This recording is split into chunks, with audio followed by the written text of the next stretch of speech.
मान लीजिए हमारा दोस्त है मुकेश, जिसे इन्वेस्टमेंट की नॉलेज नहीं है या फिर वो ज्यादा टाइम कमिट नहीं कर पा रहा है। अब मैं उसे बोलूं कि वो मुझे अपना पैसा दे दे, मैं एक स्पेशल टाइप का म्यूचुअल फंड हूँ और मैं उसके रिटायरमेंट तक या उसके फंड की मेच्योरिटी तक इस पैसे को रीबैलेंस करती रहूंगी। तो उसने मुझे 30 साल के लिए पैसा दे दिया। जब उसका फंड मेच्योरिटी से दूर होगा तो मैं क्या करूंगी, पैसा अग्रेसिवली इक्विटी में डालूंगी ताकि उसको मैक्सिमम फायदा मिले। और जब जो फंड की मेच्योरिटी है वो एकदम पास आ जाएगी तो मैं इसे कंजर्वेटिव ऑप्शंस जैसे कि बॉन्ड्स और डेट्स में डालने लगूंगी ताकि जो रिस्क का लेवल है वो गोल के हिसाब से हमेशा बैलेंस रहे। ऐसे में क्या होगा, आपको कोई टेंशन नहीं लेना और आपका पैसा डिफरेंट क्लासेस में इन्वेस्टेड है। So this is how life cycle funds work and SEBI ने इन्हें इंट्रोड्यूस किया था।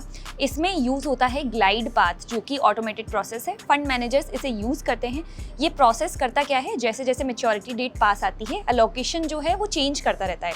डिफरेंट एसेट क्लासेस में ये इन्वेस्ट करता है, जैसे कि इक्विटी, डेट, इन्वेट्स, ईटीसीडीज, गोल्ड ईटीएफ, सिल्वर ईटीएफ। जैसे मान लीजिए आपने 30 साल के लिए इसे ले रखा है और अभी 15 से 30 साल बाकी हैं, तो इक्विटी में ये इन्वेस्ट करेगा मैक्सिमम 65 to 95%। और जैसे ही सिर्फ 1 साल रह जाएगा इसकी मैच्योरिटी में, एलोकेशन कम होकर के हो जाएगा 5 to 20% इक्विटी में और कंजर्वेटिव फंड्स की तरफ हो जाएगा 25 to 65%। यानी कि क्या किया कि इक्विटी में जो इसका एलोकेशन है उसको उसने कम कर दिया और कंजर्वेटिव फंड्स की तरफ एलोकेशन को बढ़ा दिया। अब अगर आप ये सोचें कि मैं यार इसमें से पैसे तो निकाल ही नहीं पाऊंगा, 30 साल तक तो कुछ कर ही नहीं सकता मैं इसका, तो ऐसा नहीं है। ये ओपन एंडेड फंड्स हैं, बस एग्जिट लोड सेबी ने रखा है क्योंकि वो इन फंड्स में लॉन्गर इन्वेस्टमेंट को प्रमोट करना चाहते हैं।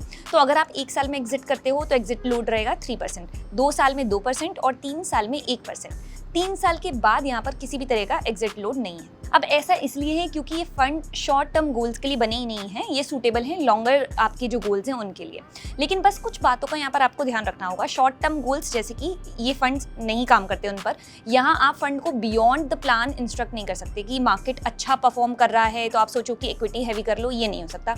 ये सब फंड खुद डिसाइड करेगा, जो कि इन्वेस्टर्स को लिमिटिंग लग सकता है। और क्योंकि ये फंड्स नए हैं तो आपको अभी कोई हिस्ट्री नहीं मिलेगी इनके परफॉर्मेंस ट्रैकिंग के लिए। अगर आप सोचें कि मुझे 10-12 साल का रिकॉर्ड मिल जाए, वो अभी आपको नहीं मिलेगा। और अगर आप सोचें कि 12 साल में मुझे पैसा निकालना है और आप 20 साल के टारगेट का जो फंड है उसे ऑप्ट कर लोगे, तो आपका पैसा बहुत लंबे टाइम के लिए इक्विटी हैवी रह जाएगा एंड वाइस वर्सा। तो आपको यहाँ पर इस बात का जरूर ध्यान रखना है कि आपका जो गोल है वो कितना लॉन्गर या शॉर्टर टर्म के लिए है। अब अगर आपके मन में भी इस फंड से रिलेटेड कोई भी डाउट है, then do let us know in the comment section below. Investment in the securities market is subject to market risks. Read all the related documents carefully before investing.